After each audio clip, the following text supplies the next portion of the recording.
India में दोबारा formula 1 race start होगी या नहीं होगी यार, फोन में देखने में बिल्कुल मजा नहीं आता यार। अबे यहाँ पर क्या करेगी F1 आकर, यहाँ पर है ना अपनी देसी F1। इंडिया में अगर आपने स्टेट और प्राइवेट बसेस के अंदर ट्रैवल किया है तो आपने भी ऐसे बहुत सारे नज़ारे देखे होंगे। यहाँ पर बस ड्राइवर सिर्फ पैसेंजर्स को उनकी डेस्टिनेशन तक ही नहीं पहुँचाते हैं, बल्कि उनको वो एक ऐसी रोलर कोस्टर राइड दे देते हैं जो वो बेचारे लोग अपनी ज़िंदगी में भी कभी नहीं भूल पाते हैं। इंडियन हाईवेज पर बसेस का 100 की स्पीड को भी पार कर जाना एक बड़ी ही आम सी बात हो गई है, और ऐसी ड्रैग रेसेस जीतने के बाद ड्राइवर्स भी बड़े ज़्यादा खुश दिखाई देते हैं। जैसे इन जनाब को ही देख लो। और ये चीज़ें सिर्फ इंडियन हाईवेज पर ही नहीं हो रही हैं, बल्कि सोशल मीडिया पर भी काफ़ी सारे स्टेट बस डिपार्टमेंट्स के फ़ैन पेजेस बने हुए हैं जो इनको खूब सपोर्ट करते हैं। अब वैसे तो इंटरनेट पर लोग बहुत ही अतरंगी तरीके की बहस करते हैं, लेकिन उनमें से एक ये वाली बहस भी शामिल है कि किसकी स्टेट की बस सबसे ज़्यादा तेज़ चलती है। अब चलो इंटरनेट पर लोग मज़े ले रहे हैं और खुश हो रहे हैं, ये तो एक अच्छी बात है, लेकिन इतनी खतरनाक तरीके से चलने की वजह से क्या हो रहा है आप जानते हैं? ड्रू पिंस्की एक बड़े ट्रैवल यूट्यूबर हैं, और आप जानते हो इंडिया के अंदर उनको क्या मिला जो पूरी दुनिया में कहीं नहीं मिला? एक खतरनाक बस एक्सीडेंट, जिसके अंदर उनकी बस रात के समय में टकरा के पलट जाती है और उनको भी बड़ी चोटें आती हैं। और वो इस हादसे से इतने ज्यादा सहम जाते हैं कि उन्होंने इसके ऊपर एक पूरी की पूरी वीडियो बना रखी है। अब ये तो एक पॉपुलर इन्फ्लुएंसर की बात रही, लेकिन इंडिया में आए दिन ऐसी ओवर स्पीडिंग बसेस कई लोगों की जानें लेती हैं। जैसे पद्मानाभन और उनकी वाइफ के साथ हुआ, जब वो टेम्पल जा रहे थे और उनकी कार KSRTC की बस से टकरा जाती है और उनकी डेथ हो जाती है। अब इन बसेस से एक्सीडेंट होता है तो इनके ड्राइवर्स को भी बराबर सजा मिलती है। जैसे कि इंदौर के अंदर लोकल्स ने बस ड्राइवर को फोर्स किया उठक बैठक करने के लिए बस की छत पर, क्योंकि वो रैश ड्राइविंग कर रहा था। और पनिशमेंट देने में हमारी पुलिस अथॉरिटीज और गवर्नमेंट्स भी पीछे नहीं है। अक्सर देखने को मिलता है कि अलग अलग जगहों पर अथॉरिटीज समय समय पर ऐसे कदम उठाती रहती हैं जिसके अंदर बस ड्राइवर्स के लाइसेंस कैंसिल किए जाते हैं या उन पर फाइन्स इंपोज करे जाते हैं। अब अथॉरिटीज के लपेटे में बस ड्राइवर्स तो आते हैं ही, लेकिन एक बहुत बड़ा सवाल ये उठता है कि क्या इसमें सारी गलती बस ड्राइवर्स की ही होती है? मैं ऐसा इसलिए बोल रहा हूँ क्योंकि कई इंटरव्यूज के अंदर ड्राइवर्स ने बताया है कि उन्हें गाड़ी तेज चलाने के लिए फोर्स किया जाता है। दोस्तों, मेरा नाम प्रकाश गुप्ता है और आज हम इस वीडियो के अंदर जानेंगे कि आखिर स्टेट और प्राइवेट बसेस इंडियन रोड्स पर इतनी तबाही मचाती हुई क्यों घूमती हैं और इसके पीछे असली जिम्मेदार कौन है। अब कुछ भी शुरू करने से पहले हमें यह समझना होगा कि इंडियन रोड्स पर बसेस की आखिर अहमियत क्या है। इंडिया में पॉपुलेशन बढ़ने के साथ साथ अर्बनाइजेशन भी बहुत तेजी से इंक्रीज हुआ है, और ज्यादा अर्बनाइजेशन का मतलब ये है कि आपको अब ज्यादा ट्रांसपोर्टेशन की जरूरत पड़ेगी, और यही हुआ भी। और देखते ही देखते 2001 से लेकर 2019 तक बसेस के नंबर एक्सपोनेंशियली बढ़ गए। अब देखने में तो ये नंबर बहुत ज्यादा लगते हैं, लेकिन रियलिटी कुछ और ही है, क्योंकि इंडिया के अंदर 1000 लोगों पर सिर्फ 1.2 बसेस ही हैं, और ये नंबर दूसरी डेवलपिंग कंट्रीज से काफी ज्यादा कम है। जैसे थाईलैंड में 8.6 और साउथ अफ्रीका में 6.5 बसेस हैं 1000 लोगों पर। और अगर हम इंडिया के अंदर बिहार जैसे स्टेट की बात करें तो यहाँ पर नंबर बहुत ही ज़्यादा बुरा है। यहाँ पर सिर्फ 0.002% ही बसेस हैं पर 1000 पीपल, यानी कि बहुत ही ज़्यादा कम। अब इतनी कम बसेस का मतलब सिर्फ ओवरक्राउडिंग ही नहीं है, इसका मतलब ये भी है कि बसेस को जल्दी जल्दी ट्रिप्स को पूरा करना पड़ता है, और इसका रिजल्ट क्या होता है? एक्सीडेंट्स। फॉर एग्जाम्पल, अगर हम सिर्फ दिल्ली की बात करें तो 2022 के अंदर क्लस्टर और DTC बसेस को मिलाकर 58 फैटल एक्सीडेंट्स में ये बसेस इंडल्ज हुई थी। लेकिन अगर हम हैवी ट्रांसपोर्ट्स की बात करें, यानी कि ट्रक वगैरह की, तो ये 80 मामलों में इन्वॉल्व थे। अब देखा जाए तो ऐसा लगता है कि ट्रक ज़्यादा एक्सीडेंट्स के अंदर इन्वॉल्व थे, लेकिन आपको ये ध्यान रखना चाहिए कि दिल्ली के अंदर लाखों ट्रक्स एंटर करते हैं, लेकिन दिल्ली के अंदर खुद की बसेस की संख्या सिर्फ 7500 ही है। और ऊपर से ये लो फ्लोर बसेस हैं, जिनके अंदर जो बस ड्राइवर होते हैं वो सिर्फ एक SUV के ड्राइवर की ऊंचाई पर ही बैठते हैं, यानी कि इनका विजुअल बहुत ज्यादा साफ होता है, तो एक्सीडेंट होने के चांसेस कम होते हैं। अब लोगों को लगता है कि ऐसी बस के एक्सीडेंट्स के रीजंस खराब कंडीशन, बेकार रोड्स, बेकार वेदर या टेरेन जैसे पहाड़ वगैरह हो सकते हैं, लेकिन ये सभी सिनेरियोस मिलाकर भी 5% भी नहीं बनते हैं, क्योंकि जो एक्सीडेंट्स का सबसे बड़ा रीजन है वो है केयरलेस ड्राइविंग, और इस फैक्टर का कॉन्ट्रीब्यूशन 85% बस एक्सीडेंट्स के अंदर देखा गया है इंडिया में।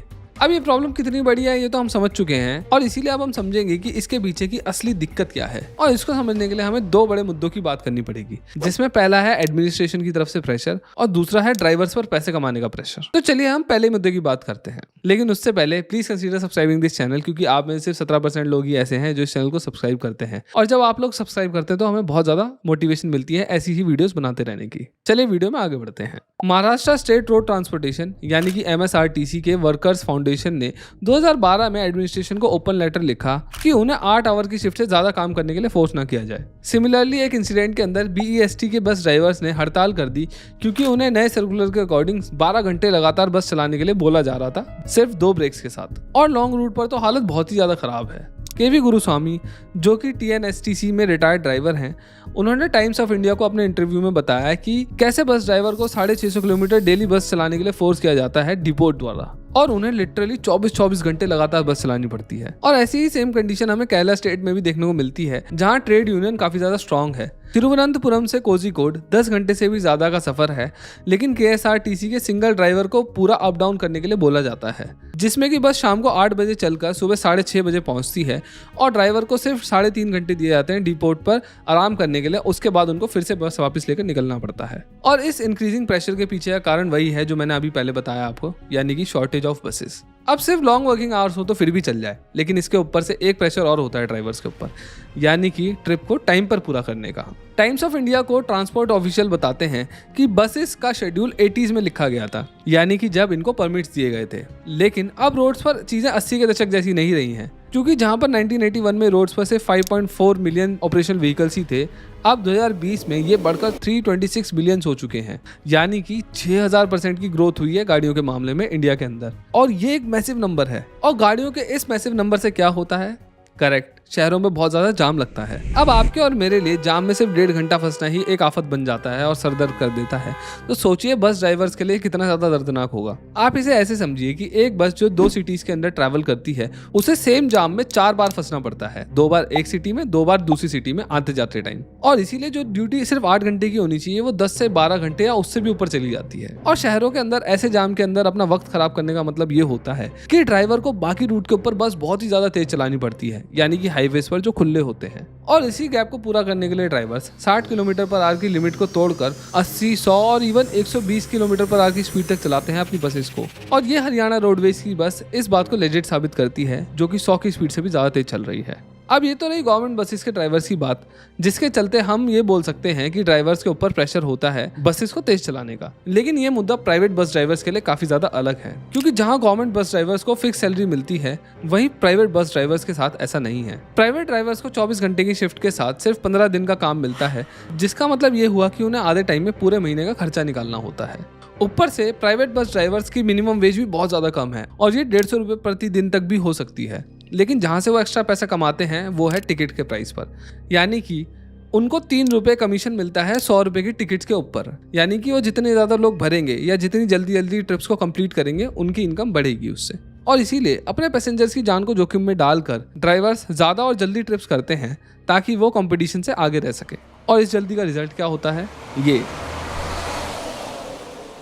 अब ये रैश ड्राइविंग का इशू इंडिया में इसलिए भी बहुत ज्यादा बढ़ चुका है, क्योंकि यहाँ पर लॉज को ढंग से इंप्लीमेंट नहीं किया जाता है। इंडिया में मोटर ट्रांसपोर्टेशन वर्कर्स एक्ट 1961 में ट्रांसपोर्टेशन वर्कर्स की ड्यूटी को क्लियरली लिखा हुआ है, और according to section 13 of act, transportation workers को डेली 8 घंटे और हफ्ते में 48 आवर्स से ज्यादा गाड़ी चलाने के लिए फोर्स नहीं किया जा सकता है। और ऐसा सिमिलर लॉ यूरोप में भी है, जहाँ पर ड्राइवर्स को 9 घंटे से ज्यादा काम नहीं करने दिया जाता है, और मैक्सिमम वो एक हफ्ते के अंदर सिर्फ 56 आवर्स तक की गाड़ी चला सकते हैं। और इसके ऊपर उन्हें इंटरमिटेंट ब्रेक भी दिया जाता है 10-10 घंटे का, 2 बार। अब ऑन पेपर देखें तो इंडिया और यूरोप दोनों ही जगहों पर कोई प्रॉब्लम नहीं दिखाई देती है, लेकिन ग्राउंड रियलिटी काफी अलग है। यूरोप में year on year accidents decrease होते जा रहे हैं, क्योंकि वहां पर नियमों का पालन किया जाता है, और वहां पर क्योंकि लिविंग स्टैंडर्ड्स हाई हैं, तो वहां पर ज्यादातर लोग बसेस से ट्रैवल भी नहीं करते हैं, तो बसेस के ऊपर इतना ज्यादा प्रेशर भी नहीं होता है। लेकिन इंडिया में इन पॉलिसीज का इम्प्लीमेंटेशन ढंग से नहीं किया जाता है, और ऊपर से प्रॉपर फ्रेमवर्क बना के इस इशू को एड्रेस करने के बजाय ड्राइवर्स के लाइसेंस कैंसिल कर दिए जाते हैं, उन पर फाइन लगा दिया जाता है, या उनको जेल तक भेज दिया जाता है, रिएक्शनरी मेजर्स लेते हुए, जो कि अथॉरिटीज किसी मेजर एक्सीडेंट के बाद लेती है पब्लिक प्रेशर में आके। लेकिन यह कोई सॉल्यूशन नहीं है, और ना ही इससे कुछ हो रहा है। अब ये सब तो हम देखते ही हैं, लेकिन बस ड्राइवर्स के ऊपर भी काफी कुछ बीतती है, जिसके बारे में ज्यादातर लोग डिस्कस नहीं करते हैं। गर्मी के अंदर घंटों तक बस चलाने की वजह से ड्राइवर्स काफी सारी बीमारियों का शिकार भी हो रहे हैं। गवर्नमेंट मेडिकल कॉलेज ऑफ काजीकोट की एक रिसर्च ने बताया है कि बस ड्राइवर्स ट्रक ड्राइवर से ज्यादा रिस्क पर हैं हेल्थ इश्यूज के, जैसे कि 100 में से 88 इंडिविजुअल्स की स्टडी में हाइपरटेंशन को मेजर किया गया है। मोर देन 40% ड्राइवर्स में हाई बीपी है, लेकिन उनमें से सिर्फ 145 लोगों को ही पता है इस कंडीशन के बारे में अपनी। और ऐसे ही दूसरी स्टडीज में ये फाउंड किया गया है कि बस ड्राइवर 80% ज्यादा रिस्क में होते हैं हार्ट अटैक आने के। अब बीमारियों की वजह से तो उनकी जान को खतरा है ही, साथ ही साथ गाड़ियां तेज चलाने की वजह से भी उनकी जान जाती है, और उनके साथ साथ जो एक्सीडेंट के विक्टिम्स की फैमिली होती हैं, वो काफी ज्यादा सफर करती हैं। और अगर घर में किसी कमाने वाले की मौत हो जाती है ना, तो देखने में ये मिलता है कि उसके घर वालों की कर्जा लेने की टेंडेंसी बहुत ज़्यादा बढ़ जाती है। और इसीलिए जब हम रोड सेफ्टी और एक्सीडेंट की बात करते हैं तो हमें मरने वालों के नंबर से ज़्यादा जो पीछे बच जाते हैं उनके बारे में ज़्यादा सोचना चाहिए। अब इस प्रॉब्लम का प्रॉपर सॉल्यूशन क्या है या इस पर क्या पॉलिसीज़ बननी चाहिए, उसका आइडिया तो मैं नहीं दे सकता हूँ। हाँ, एक सॉल्यूशन ये है कि बसेस की संख्या ज़्यादा बढ़ा देनी चाहिए, तो ये प्रॉब्लम काफ़ी हद तक सॉल्व हो सकती है। लेकिन जो अभी किया जा रहा है, मुझे उससे नहीं लगता है कि बहुत ज़्यादा प्रॉब्लम का सॉल्यूशन निकलने वाला है कोई। जैसे कि जिन ड्राइवर्स की परफॉर्मेंस खराब है उन्हें अवेयरनेस क्लासेस देना, या जिनका परफॉर्मेंस बहुत अच्छा था उन्हें मेडल दे देना। और अगर अब आपको ये वीडियो अच्छी लगी हो तो please consider subscribing this channel with the bell icon. इसे लाइक करिए, शेयर करिए और कमेंट सेक्शन में ये भी बताते जाइए कि आपके स्टेट में बस सर्विसेज के क्या हाल हैं और क्या आपको उनसे कोई शिकायत है। कमेंट में ये बात ज़रूर बताइए। Thank you.